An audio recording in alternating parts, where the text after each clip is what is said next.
What's up, everybody? Welcome back. If you're a subscriber, if you're new, welcome. So, sorry guys, I've been super busy.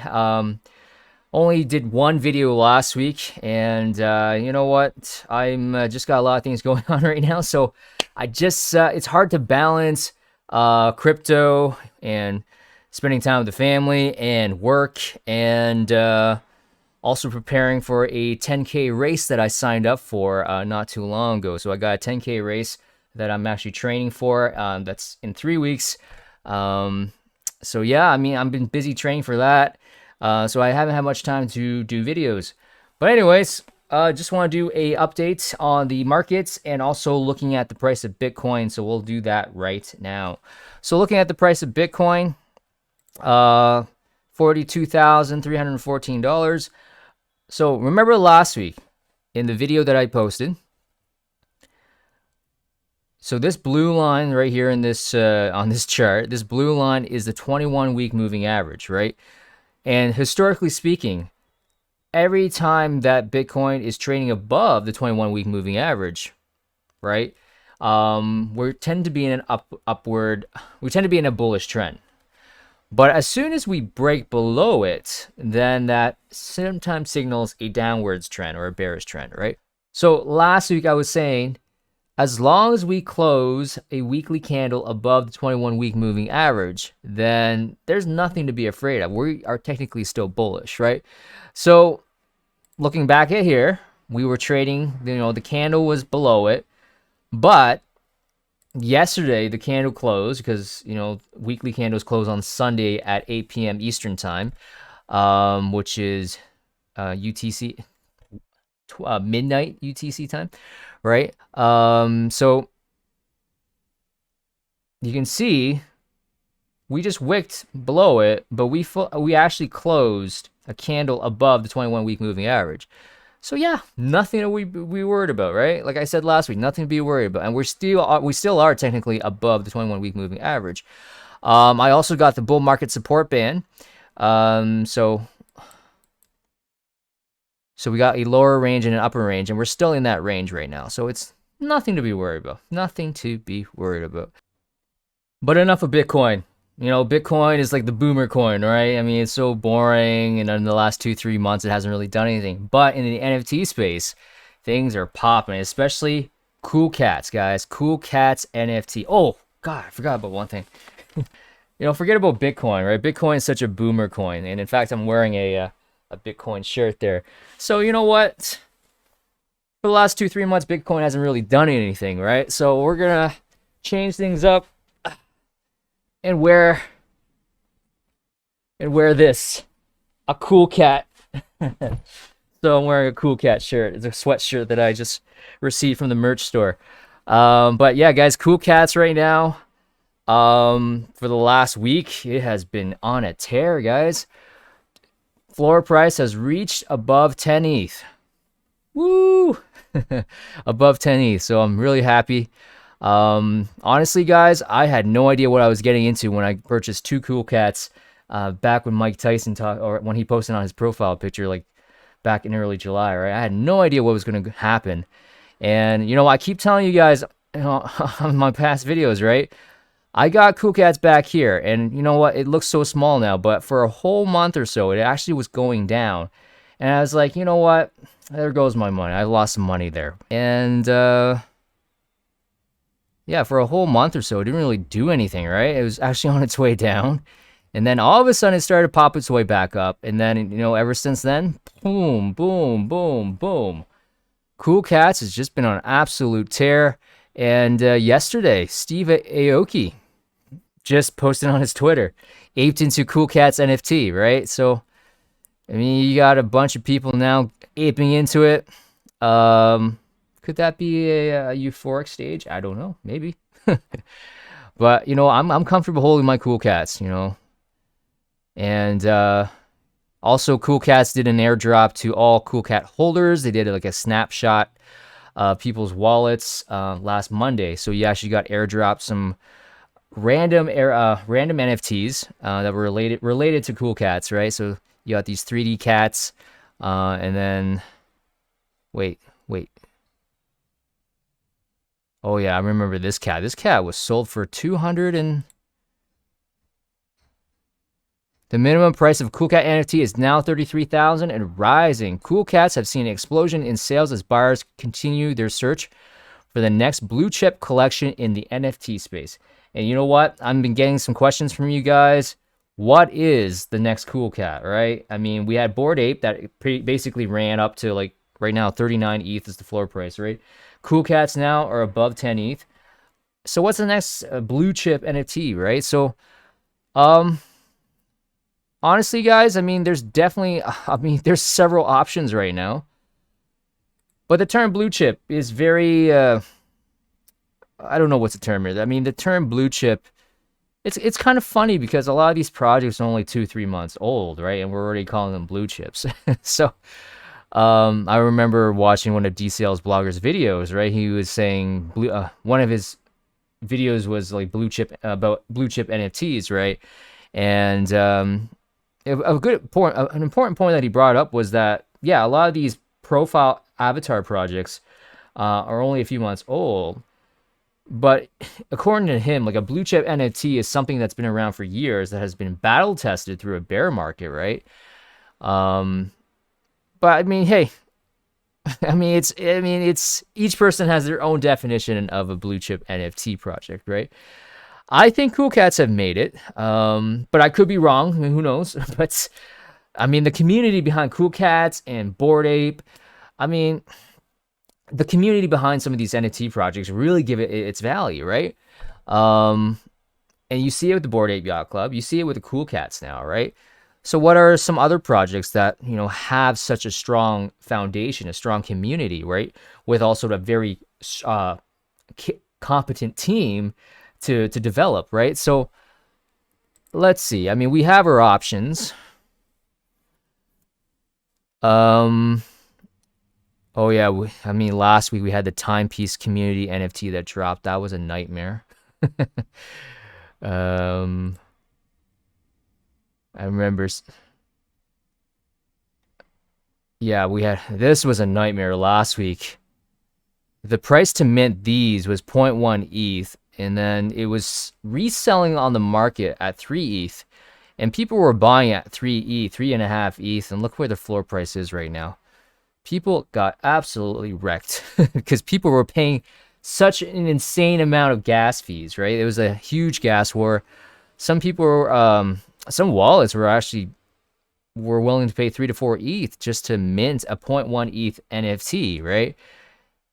Which is, I mean, looking back, that was not a good move. Definitely not a good move. But I mean, you look some of these other projects that have definitely surprised me, and honestly, I don't know much about it, but I mean, Lazy Lions, I definitely have heard about them, and they're at a 2.58 floor price. Cupcats official. I mean, that's something that's pretty new. I just heard about that recently. Supducks, I mean, holy smokes, it's almost at 4 ETH. I know Elio Trades talked about this project, so this one's definitely run up.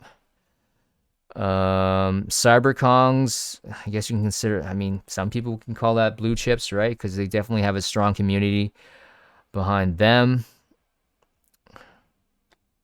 But the Cyberkongs, wow. So the baby Kongs right now are 7.4 ETH floor. They're just going nuts right now. What else? Sneaky Vampire Syndicate, I've heard about that one. Robotos. 1.32. Oh yeah, I mean, just recently, before making this video, I saw Shaq posted a profile picture of the Creature World NFT project. So that's pretty cool. Creature World is another one that, has a very strong community behind it.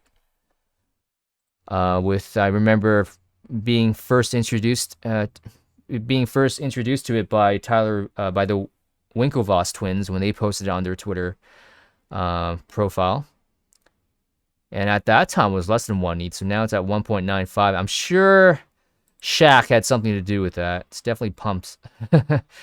upon seeing Shaq posting on his Twitter profile page, right? So the volume right now, yeah, definitely a lot of volume coming into it right now. But yeah, I mean, those are some projects. I'm not saying go buy them. Honestly, a lot of those projects I just talked about, I don't have any of those. But I mean, blue chips, again, I'm using air quotes here, blue chips that I'm in are Rumble Kongs, right? Rumble Kongs. I'm very bullish on the Rumble Kong League. Okay. And the floor price on that is 1.29 ETH, and it's been basically stagnant and pretty much flat the last few days at 1.3, 1.45 ETH, right in that range. The next one is the Doge Pound. Like I said, I'm going to keep talking about the Doge Pound, keep talking about Rumble Kongs. Doge Pound also pretty flatlined right now. Trading, it can range from like 1.3 to 1.5 ETH the last week or so. And if you're a Doge Pound holder, hopefully you guys just minted some of these nuts NFTs, right? Nuts. And if you're a Doge Pound holder, I mean, you had early access to minting these guys. Floor price was 0.069, so right now people are, I guess the floor price is 0.06, right? But sometimes I don't understand why people would mint and then they just dump it at a lower price than what they minted for. It just doesn't make any sense to me. I don't know why. Yeah, I don't know. But yeah, guys, I mean, again, blue chips. I mean, I love the Doge Pound. I love the Rumble Kongs. I think a few months from now, I can definitely see the floor price of those ones a lot higher than what they are now. Again, not financial advice. Don't listen to me. I'm just some random guy on the internet that I don't know why you're watching me, right? I have like less than 2,000 subscribers. I don't know why you guys are watching. Before moving on, I do want to mention, I totally almost forgot about this, but a lot of people don't really talk about this much, is that you got the diamond hand community, right? Where the talk of diamond hands usually come up when people are down in their investments, right? If people go on Twitter, they talk about diamond hands. It's like some kind of movement, when everything is crashing and falling, people scream out diamond hands. But when you're up so much in an investment, I find it's very hard to diamond hand when you're up, right? Like going back to the Cool Cats here. I remember, like I said, like for a whole month after I purchased my Cool Cats, right? It was actually going down, and for a whole month it wasn't really doing anything, and then all of a sudden it did pop up to maybe double of what I paid for it initially, and I was very tempted. I was actually really tempted to flip it, right? To sell. At that point when it was like 1.5 ETH was the floor price, right? What I'm trying to say is that when you're up so much, right? I mean, in this case, 1.5 ETH isn't that much. It's only a 2x, right? From what I paid for, around 0.7 ETH. It's tempted to sell when you're up 2x, right? I mean, I don't know what your goals are, guys, but I mean, at that point, after seeing Cool Cats didn't really do anything for a month or so, and then I see it go up to 2x, I was really tempted to sell it, right? So diamond handing in that case was very hard. I mean, a lot of people talk about diamond hands when they're down, but diamond hands when you're up, it's actually very tempting not to diamond hands at that point because you're up, right? You want to sell. Now, if you have the HODL mentality, this doesn't affect you at all, right? But at the same time, Cool Cats, it's only a 2-month-old project out at the time, right? And I was like, I don't know where this is going, but I see other NFTs that are actually outperforming Cool Cats, so I was very tempted to take those profits and then move it into those projects, right? But you know what? What really, I guess I should be thankful was that I actually decided to start the YouTube channel at that time, so I actually spent a lot of time starting off the YouTube channel at that time, and therefore my mind was actually distracted away from looking at Cool Cats, the price of the Cool Cats, and a lot of my NFTs. So in some ways, it actually was very beneficial to me to like take my mind away from the floor price, right, and just forget about the looking at it. So then at that time also I was preparing for a camping trip, right, and then during the camping trip, actually on my way driving to the place I was planning on camping, Steph Curry announced that he got into Bored Apes, right? and the Cool Cats actually started running alongside with the Bored Apes, and the floor price, I think at the time, went from 2-3 ETH all the way to 7 ETH, and I was like, damn, damn. But I was away and I could not sell my Cool Cats at that time, right? And then I come back and it, went back down to 3.3 ETH was the floor price, and now it's gone all the way up to past 10. So what I'm trying to say is, it's very hard. Two things I'm trying to say here. When you're up, it's very hard to diamond hands, right? People always saying diamond hands when you're down in an investment. That's the movement, right? And then the second thing is trading and hodling, right? This is a very tough thing to distinguish, or very tough thing to do, where if the plan for you guys is to flip NFTs, then obviously when you're up 2-3x, then you want to sell, right? But if you're planning on hodling, right, going through, like the volatility of, with the Cool Cats, for example, me seeing it go from like 0.7 ETH to 2 ETH, and then down to 1 ETH, and then all the way up to 7 ETH, and then back down to 3 ETH, and now it's up past 10 ETH, right? Are you willing to ride that volatility if you're okay with that, right? I got to the point now, I'm actually okay with the volatility now, right? I'm used to it.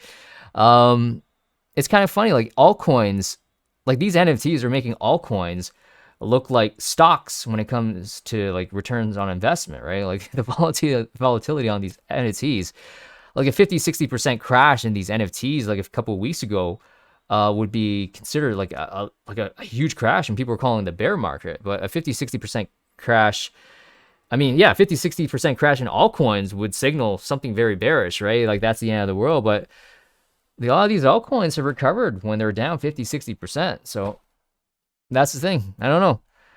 And then again, I also say it's important to take profits along the way too. So that's why I guess an important strategy is to have maybe a portion of your portfolio as a HODL portfolio, right? And then the other portion is kind of like a short-term flip portfolio, right? And I don't know. I mean, that's just some strategies. Obviously not financial advice, but you got to come up with a plan, guys, when it comes to these NFTs, right? Another option is, with a particular NFT project that you like, maybe you buy 2 of them, right? If it pumps up 2-3x, you sell one of them, and therefore you're more comfortable holding the other one because you got your money back and then some, right? People have different strategies. My strategy moving forward, yes, I do have a portion of my portfolio in altcoins, which I'm comfortable hodling, and then a portion of my portfolio in NFTs where I'm flipping, right? And then there's a portion of my NFTs where I can just hodl because I am very confident in where the project's going. And luckily for me, Cool Cats is definitely one of them. And then another one I have been looking very hard recently is Veve. Veve is an absolute powerhouse. And you know what? A lot of the... despite, Veve has actually been on a tear the last week or so, right? But at the same time, a lot of these big YouTube channels aren't really talking about Veve, right? So let me get my app up first, and then we can talk more about Veve.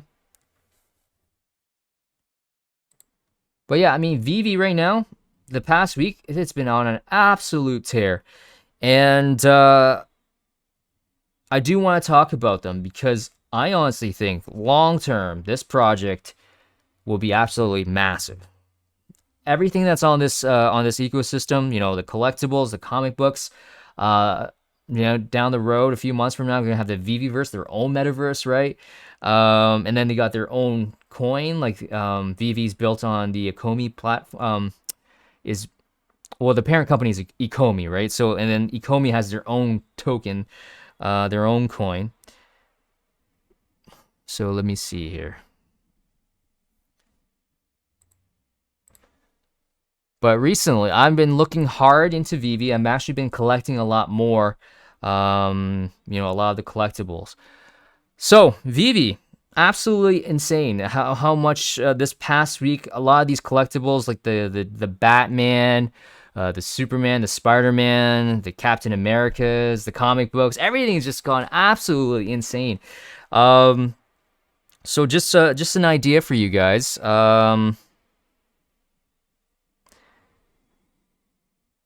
if you're not in Veve, guys, I highly recommend you do download the Veve app. Again, not financial advice, but look into maybe getting some of these collectibles, right? It doesn't matter if it's a common, uncommon, ultra rare. Eventually, the amount of users, I mean, when the world adopts Veve, I honestly think things would just be absolutely to the moon, honestly.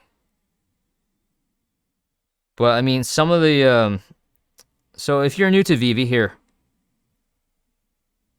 so let's open up Veve here. So when you open up Veve, you're gonna get to this screen right here, okay? And one thing is you can also look at when I first got into Veve, I looked at the drops. So some of the previous drops that dropped. So the most recent drop was this one, the Throng, which I don't know much about, but but what really caught my eye is that if Veve, I'm just speculating, if Veve is to become massive in the future, right? When there's when there's millions of users on this app, and right now there's actually less than 1 million. I'm not sure what the exact numbers are, but it's definitely less than 1 million is what I heard. If the world is to adopt Veve, right? If the world is to, I mean, a lot of these are big brands, right? You got Marvel, you got DC, you got Warner Brothers, Universal Studios. These are big brands that are hopping on to the NFT space, right? They're hopping into the NFT space. So, and this is huge for Veve. And Veve is the one that actually has all the licensing deals with Marvel, with DC Comics, right? With Warner Brothers, with all these big brands, right? All these big brands that have been around for years, which, if you were to like define it, you can actually define it as a blue chip because these companies have been around for years, right? And that's what DCL Blogger was talking in one of his more recent videos about blue chip NFTs, right? He was talking about the WWE releasing their NFTs, and he considered that as a blue chip because the company WWE has been around for years. So you can think of this as the same way, where Marvel, DC Comics, a lot of these big brands are kind of like blue chips in a way because they've been around for years, right? They have that worldwide recognition. So scrolling down to the very bottom of the drop page on the Veve app, what caught my eye was the Batman Black and White series number 1, okay? So, series number 1, you got 4 of these Batmans, right? You got the Todd McFarlane, which is this one right here. So this one's special. I've been doing my research with this. A lot of the people in the Veve community are very bullish on this one, where this is actually the very first NFT set of NFTs to be minted on Veve, right? So if Veve were to be super massive in the future, which I do believe, and that's why I'm heavy into it right now, is that this is the very first NFT on the Veve platform. So can you imagine how valuable this would be? So this is the Todd McFarlane, this is the Todd McFarlane NFT, right? And if you look at the edition number, it's 7,500, but also the rarity tier is only a common. And at first, when I looked at this, right, I didn't understand why this Todd McFarlane was actually worth more than, let's say, the rare one, which you see right here from what's her name here, Becky? Yeah, from Becky Cloonan, Batman. This one's a rare, and there's actually less edition numbers of this one, but it's actually, if you go to the secondary market here, so 93 for sale in the market, if you click on that, you can see the floor price of these rare Batman is only 740 gems or $740. So again, if you're new to Veve, gems, 1 gem is equal to $1. In order to get gems, you're gonna have to go to the Veve app at the top here, or sorry, go to your profile. So you go to your profile, and then you go to wallet, and then you get gems. Now, the one thing is, what I don't like about Veve right now, and it's kind of tough, is that the only way to buy gems is to use a credit card. So luckily for me, I'm actually using my crypto.com card, right? And which is kind of a nuisance. And also, if you're using an Android app, the most amount of gems you can buy at one time is only 350 gems at a time. So that's only $350, right? But if you're on an iPhone, I hear it's 600 gems at a time.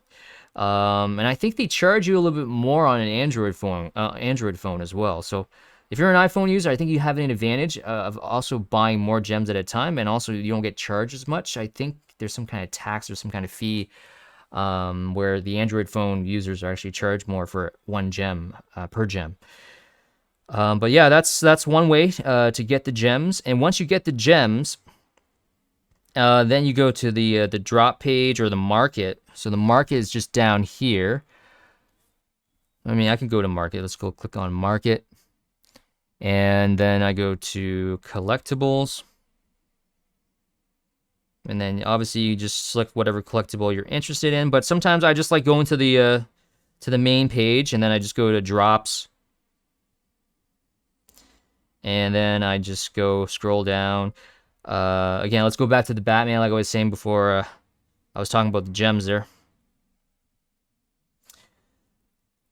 So, yeah, I mean, earlier this week, I was looking at the floor price of the Todd McFarlane Batmans, right?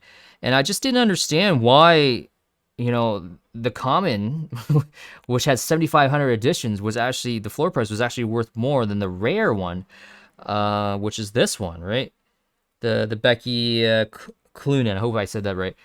But I just didn't understand at the time. But what really sunk with me, or which really somebody explained it to me, and they said this was the very first Batman that was minted on Veve, right? So that, I mean, if you go under here where it says edition type, it says first appearance. So first appearance actually has a very valuable component to it.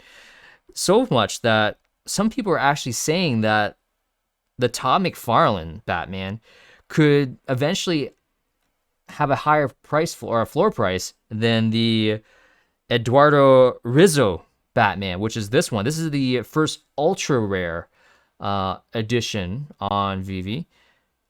So this is the first ultra rare NFT on Veve, and the floor price of this one right now is 5,900 gems, right? 5,900 gems, or is it? Yeah, 5,945 gems. So, I mean, some people were saying that the Todd McFarlane's, which let's see what the floor price of the Todd McFarlane ones are. So I have one of these. As you can see, you own one edition of this item. Cha-ching. And the floor price right now is 1.7K. So some people are saying that the Todd McFarlane's could have a higher floor price than the Eduardo Rizzo Batman, which is the ultra rare edition. Right, so that just shows you that having first appearance can be very valuable for this character, right? So first appearance means that this is the very first time that Batman is on the Veve app, right? So this is the very first Batman on Veve, and then the other Batmans that you see here, you got the rare, the ultra rare, and uncommon. These ones they fall under the first edition category, so they're not the first appearance one, but they're first edition. But the Rizzo Batman, I mean, look how jacked he is. It's valuable too, because there's only, 17,050 of these Batmans, right? So Veve has really taught me that it's not just the edition type that give it its value, like the common or uncommon and rare. I mean, it's not enough to know that it's that, right? That there's other factors involved, like the first appearance. Hopefully that makes sense, right? Because if you just look at common, uncommon, and rare, and you see some of these floor prices, and they're like not what you expect, you wouldn't understand like how are they coming to these valuations, right? But first appearance is definitely one thing you got to keep an eye on. So moving forward, using that technique, right? You look at the Series 2 Black and White, Batman Black and White. You got the Joker, right? I don't have any Jokers, but I'm definitely considering getting the Jim Lee Joker here, where the floor price right now is about 374 gems, right? but this one's a first appearance. So this is the very first time the Joker has been. This is the very first Joker NFT on Veve, is what they're saying. So first appearance, season 1. Honestly, I think down the road, season 1 NFTs are going to be worth so much on Veve. If Veve is going to be a huge powerhouse, I keep saying this.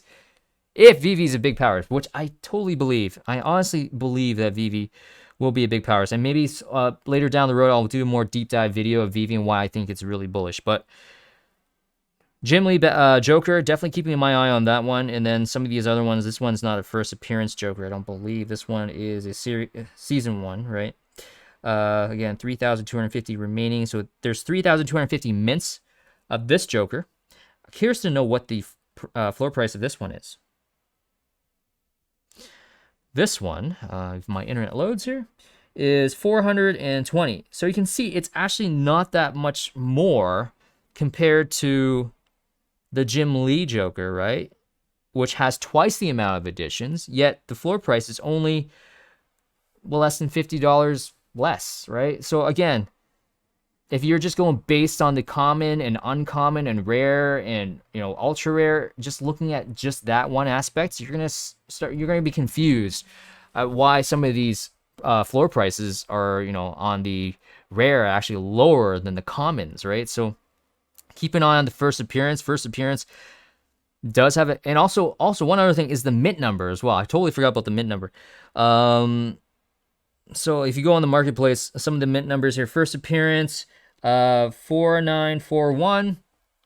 So that's the mint number. So 4941 is the let's see, 494. Yeah, 494. Let's see. Yeah, edition 4941. Of 7,500. So if you actually have a lower mint, let's say if you found a Joker that's like 200 of 7,500, that one would be considered more valuable than some of these higher mints. So that's another factor you got to factor in when you're trying to, you know, determine the price, I guess, value the price, or when you're trying to value these NFTs, right? So you got to look at the mint number. Look at, you know, if it's a first appearance or first edition or what season it is, right? And also the commons and uncommons and all that stuff do play a part in it, but it's not the total picture, right? So yeah, so hopefully that makes sense. It's kind of long-winded, but hopefully that makes sense. Dun, dun, dun, dun, dun, dun. Again, there's more series drops here. One that I recently purchased and has been running big time has been the Superman. This is a first appearance Superman. And in fact, this is the only Superman NFT on Veve right now. So it's definitely been on a tear. Again, it has 8,888 editions. So pretty high, right? You know, coming from Ethereum where you got like one of ones, and you got these 10,000 avatar collection projects where each one is unique, right? And then you come over here and you see 8,888 Supermans. So like, how is that valuable? But you also have to factor in, like I said, what I'm going to keep on saying is that if Veve gets millions of users, right, down the road, because it's such a, I mean, it has a lot of these big brands on board, Marvel, DC Comics, right? Meanwhile, you look at Opensea, I don't know what the exact numbers are, but it's not, I mean, the users that's on there is a very small subset of the whole global population. Like, what is it, 20, 30,000 users that are on Opensea that are regularly trading, right?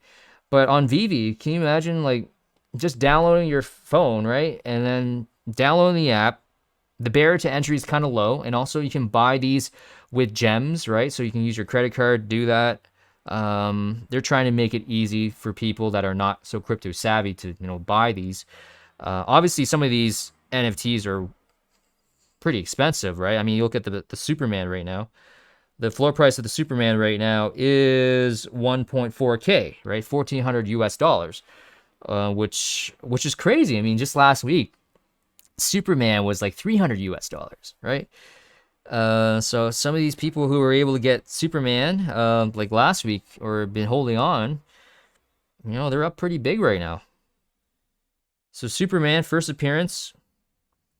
I mean, definitely keep your eye on these NFTs. Spiderman has been on an absolute tear. I unfortunately do not have an ultra rare or secret rare. I was meaning to get a secret rare Spider-Man last week, and then all of a sudden it just shot up. And if you look at the floor price right now, it's like 9,000, right? 9,099, over 9,000, over 9,000, over 9,000.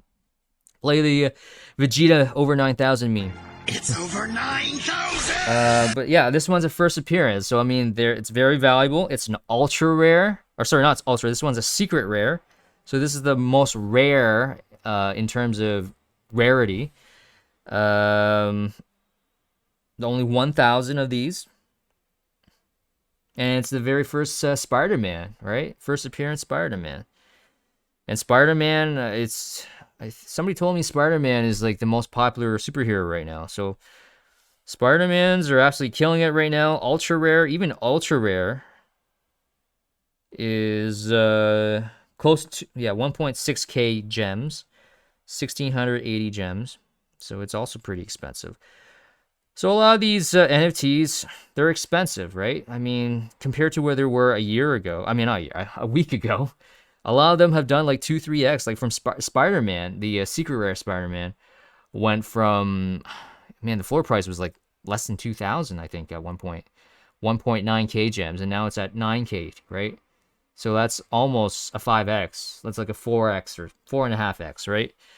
Captain America, this one. I actually got myself a secret rare. I need to get an ultra rare to complete the set of this one. Secret rare for Captain America. There's only 1,000 remaining, so very low amount of mints. Floor price right now is 2.9k, so just under 3,000. Yeah, 29.50, under 3,000. And I grabbed a Captain America around 1,900 gems. So, and that was only a couple days ago, or a few days ago, and it's already up. There's another one that's a sleeper. So if you go to the main page here, and then you go to brands, try to point it out here, brands, and if you scroll down to this one called Givenchy. So it's a French luxury designer brand company, which I didn't know about this until I started looking into Veve and what people were saying, which collectibles are worth buying, right? Givenchy, this one, the one NFT that that people are very bullish on right now is this one here, the Pride Givenchy Beauty NFT. So it's bringing awareness to the gay community. This one's released in Pride Month. But this one, I was having extreme FOMO with this one because the floor price, just like a few days ago, I mean, if you look at the floor price right now, it's at 7.7k, 7.7k, which is crazy. But the floor price a few days ago, I was keeping my eye on this because people were talking about Givenchy and why it's very bullish. That long term, that this one could be worth. I mean, I heard someone say $1 million, and one of these NFTs can be worth $1 million. Now, Givenchy, if you guys are not familiar with them, Givenchy is very. You can think of them as they're along the same lines as Louis Vuitton, Gucci, right? Some of these very high-end fashion luxury brands. I don't know much about fashion, but this is what I'm hearing. And Givenchy, actually, when Elon Musk did his SNL skit, he was actually wearing a Givenchy suit. So, yeah, I mean, Givenchy could be something that could be worth something big down the road. I mean, this is the very first, high-end, big fashion brand that's on the kind of level of Louis Vuitton, Gucci, releasing their NFT, and it's released on Veve, all right? Of all places, it's released on Veve. This is the very first Givenchy NFT. And, man, like what I was saying earlier was that I was keeping my eye on this. I knew about this, and the floor price last week was around 3,000 gems. And then it started creeping up to 4,000 gems, and I was actually trying to load up gems to my account, and I can only do 350 at a time, and then it kind of maxed out my crypto.com transactions for the day, right? So I was like around 3,500 gems. Sorry, my screen just went off there. But what I was trying to say is that so I was keeping my eye on the Givenchy NFT, right? And the floor price was around 3,000, and I was just constantly loading up my my gems, right, with my crypto.com card, because that's the only way I could find how to load up gems. I mean, there are other ways to load up gems. I mean, you can go buy from like peer to peer, but I just didn't trust anybody. So I was doing, I think I hit the maximum limit of my crypto.com card. So it was like 20 transactions per day. And I was just continuously throughout the whole day, just loading up gems, buying a whack load of collectibles. And then the last one I wanted to grab for the day was this Givenchy NFT, right? So I had 3,500 gems in my wallet, and then the credit card said that I used up the max transactions for the day. So I was stuck at 3,500. And then Givenchy, the floor price went up. It was around 4,000, right, at that time. And then it went all the way up to like 4,700, 4,600, 4,500, around there. And I was like, oh, I was having extreme FOMO. And then the next morning, luckily, I managed to grab one around 4,600. And now you can see the floor price was like 7,700 right now. So, and that was just in a span of less than 24 hours. Went from 4,600. As soon as I bought it, it just went up to 7,700. But I know it's pretty expensive. You know, 7,700 US dollars is quite a lot of money for a lot of people, right? So, but if you can afford it, I highly recommend you do get this Givenchy NFT, because I honestly think, I mean, I'm hearing people are saying ridiculous amount of number, like $1 million for one of these, right? And there's 1,952 editions of these. And why is it 1,952? Because Givenchy, like the creator of Givenchy, he created it in 1952. So there's 1,952 editions of it, right? So keep your eye on that. Veve, I've been keeping my eye really for the past week, just been looking at Veve a lot. Any other NFTs on Ethereum? Not really. I mean, I haven't really kept my eye much on those ones. I mean, there are some other ones, like, if you want to follow somebody, I want to give a shout out to Kosher Plug. I follow this guy on Twitter, and he's just been posting some NFTs. Like, if you guys want some short-term NFT projects that you want to flip, possibly, I highly recommend you follow him, because this guy's made some pretty good calls. He's made some calls with the lucky slots. You know, the price floor, or the floor price when I got it was like 0.07. Now it's like 0.14. And then he made one. He called what? Yesterday he called Crazy Koalas. Crazy Koalas. 0.05 price floor price yesterday. Now it's like 0.09. And then another one he talked about was the Gator World NFTs. These ones had around 3,000.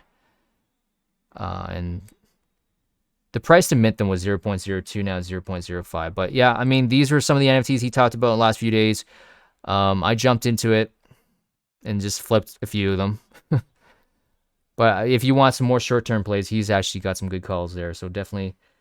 But I'm more of a long-term guy. I'm more of a long-term hodl kind of guy, especially with some of these Veve collectibles, which I honestly think are going to go to the moon. Even though they've been running up very much so this past week, I still think there's a lot of room to grow. You got the Veveverse coming up in a few more months.